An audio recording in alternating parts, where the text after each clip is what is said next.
আলহামদুলিল্লাহ ভালো। তো আসলে আমি এমারাতে আসছি 2 বছর আগে। তো আমার প্রথম ভিসা শেষ হয়ে গেছে। আমি আসলে খুব একটা টেনশনে পড়ে গেছিলাম যে আসলে সেকেন্ড ভিসাটা কিভাবে লাগাবো। আসলে বাংলাদেশিদের জন্য প্রায় অনেক দিন যাবত ভিসা বন্ধ হয়ে গেছে, হাই প্রফেশন ভিসা অফ হয়ে গেছে।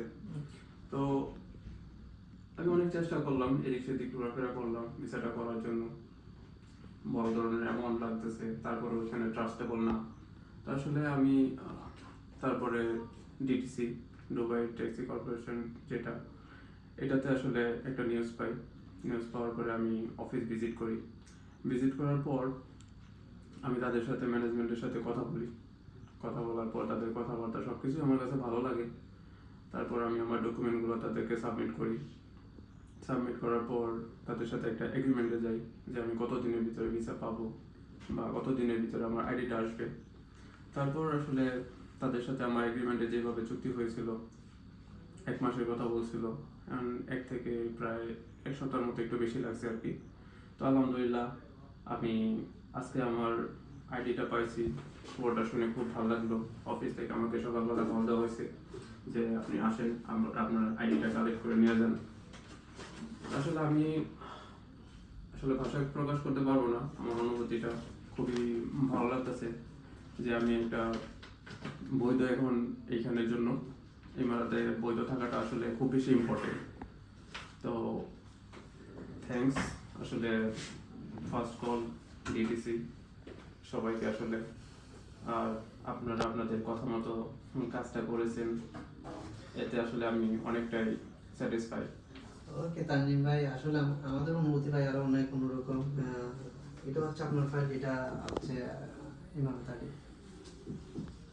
তানজিম ভাইয়ের ফাইল না?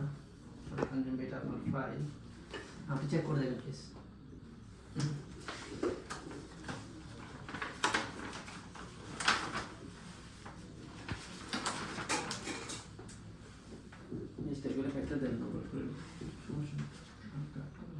আলহামদুলিল্লাহ পরিশেষে আমি আমার আইডিটা পেয়ে গেছি। তো আসলে আমার খুবই ভালো লাগতেছে আইডিটা পাওয়ার পর। তো বাংলাদেশি ভাইদের জন্য আমার একটাই কথা থাকবে, আসলে আমরা বাংলাদেশিরা অনেকেই এখন ভিসা ছাড়া আছি ইমারাতে। তো ইমারাতের আইন কানুনটা আসলে খুবই কঠোর।